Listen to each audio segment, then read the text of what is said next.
आणि भारतावरच्या दहशतवादी हल्ल्यात पाकिस्तानचा हात आहे हे स्पष्ट झालं रे झालं की पाकिस्तानामधील अनेकांचा भारतद्वेष जणू उफाळून बाहेर येतो आणि मग याच हल्ल्यांचे पुरावे सादर केले की तोच पाकिस्तान त्याच दहशतवाद्यांना सुरक्षा देत पोसत राहतो। पण यावेळी पाकिस्तानी नेत्यांना तिथले क्रिकेटर्सही साथ देत आहेत। खरं तर पाकिस्तानमधील इतर कोणत्याही व्यक्तींपेक्षा तिथल्या क्रिकेटर्सना भारताचा सगळ्यात जास्त सहभाग लागतो आणि त्यांच्या भारत दौऱ्यात भारताचं सैन्य, भारताचे पोलीस त्यांचं रक्षणही करत आलेत।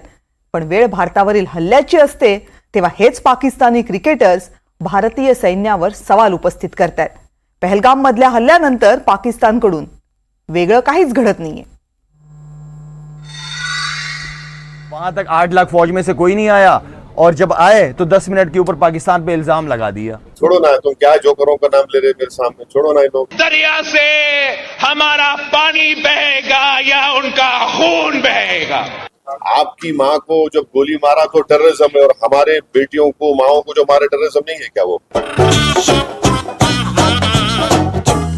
मंडळी, या दोन जोकर्सनी सध्या भारतीयांच्या मनोरंजनाचा विडा उचललाय।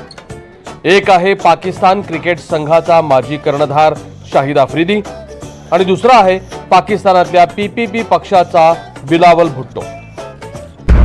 पहलगाम मधल्या हल्ल्यामध्ये पाकिस्तानी दहशतवाद्यांचा हात समोर येत असतानाच तो मी नव्हेचा सूर पाकिस्तानच्या वतीनं शाहिद आफ्रिदीने लावलाय। इतकंच नव्हे तर त्यानं भारतीय सैन्याच्या क्षमतेवर सवाल उपस्थित करण्याचा मूर्खपणा केला, ज्याला MIM चे अध्यक्ष असदुद्दीन ओवैसी यांनी चोख उत्तरही दिलंय। मेरे ख्याल में हर चीज आप 1 घंटे तक दहशतगर्द वहां दहशतगर्दी करते रहे, ठीक है। वहां तक 8 लाख फौज में से कोई नहीं आया और जब आए तो 10 मिनट के ऊपर पाकिस्तान पे इल्जाम लगा दिया।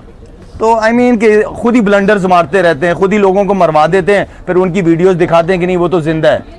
शहीद अफरीदी ने ऐसा स्टेटमेंट किया है, भारत कभी अपने लोगों को मारता है और फिर बाद में हमारे ऊपर नाम देता है। कौन है जी इन्हें? शहीद अफरीदी कौन है इन्हें? नाटक है क्या ये? छोड़ो ना, तुम क्या जोकरों का नाम ले रहे मेरे सामने, छोड़ो ना। लोग दुसरीकडे असदुद्दीन ओवैसी यांनी पाकिस्तानला त्यांची अवकातही दाखवून दिली। आई मीन कि खुद ही ब्लंडर्स मारते रहते हैं, खुद ही लोगों को मरवा देते हैं, फिर उनकी वीडियोस दिखाते हैं कि नहीं वो तो जिंदा है। तो आई मीन इस तरह का ना करें। हमने हमेशा देखिए दहशतगर्दी आप किसी कोई भी मुल्क, कोई भी मजहब सपोर्ट नहीं करता और हम तो हमेशा अमन की, पाकिस्तान हमारा दीन इस्लाम अमन का पैगाम देती है। हमेशा हमने हमेशा इंडिया के साथ अच्छे ताल्लुकात बनाने की कोशिश करते रहे हम लोग हमेशा। पाकिस्तान इन चीजों को रोकना जरूरी है। पाकिस्तान ये समझना जरूरी है कि आप किस देश के खिलाफ ये कार्रवाई कर रहे हैं। उनका जो एनुअल बजट है हमारी ministry of defence K budget उससे बढ़ के, और वो लोग जो है भारत से उनका टाइम आधा घंटा पीछे है। उन्हें आधा घंटा पीछे नहीं है, उन्हें 30 साल पीछे भारत से। मला अशा वेळेस अरुण जेटलींची आठवण येते। अरुणजी नेहमी सांगायचे, तुम्ही दाखवणं बंद करा, हे बोलणं बंद करते। त्याच्यामुळे मला नाही वाटत आपण अशा काही गोष्टींना फार महत्त्व द्यायचं। हे खूप गंभीर काळ आहे आता आपण भारत परत स्थिर होऊन परत पहलगामला आपण सगळ्यांनी आनंदाने जायला पाहिजे। ज्या फ्लाईट्सवर सीट्स मिळत नव्हत्या त्या फ्लाईट्स कशा परत भरतील आणि परत कसं आनंदी जम्मू काश्मीर आणि भारत होईल ह्याच्यासाठी आपण काम करणं पाहिजे। एकीकडे शाहिदचा असा कॉमेडी शो सुरू असताना तिकडे बिलावल भुट्टोने 3 दिवसांपासून तारे तोडण्याचं काम सुरूच ठेवलंय, ज्यानं सिंधू नदीचं पाणी अडवल्यास रक्ताचे पाठ वाहण्याचा इशारा दिला होता। और मैं सखर में इसी सिंधु दरिया के साथ खड़े होके भारत को कहना चाहूंगा कि सिंधु हमारा है और सिंधु हमारा रहेगा।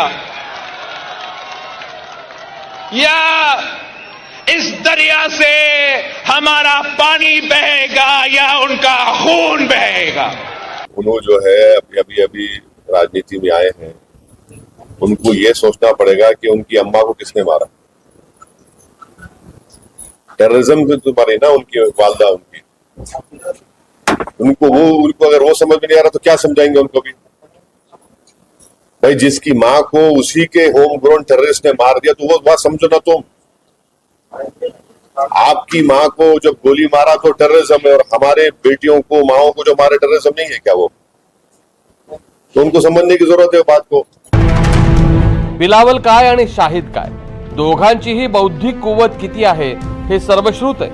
त्यामुळे दहशतवादाची युनिव्हर्सिटी असलेल्या पाकिस्ताननं नामानिराळे राहण्याचा प्रयत्नही केला तरी तो पुढच्या क्षणी उघडा पडतो हे कसाबच्या कबुलीनंतर आपण पाहिलंच आहे. त्यामुळे पाकिस्तान्यांच्या महाभागांनो बरळणं बंद करा. Bureau report, NDTV Marathi.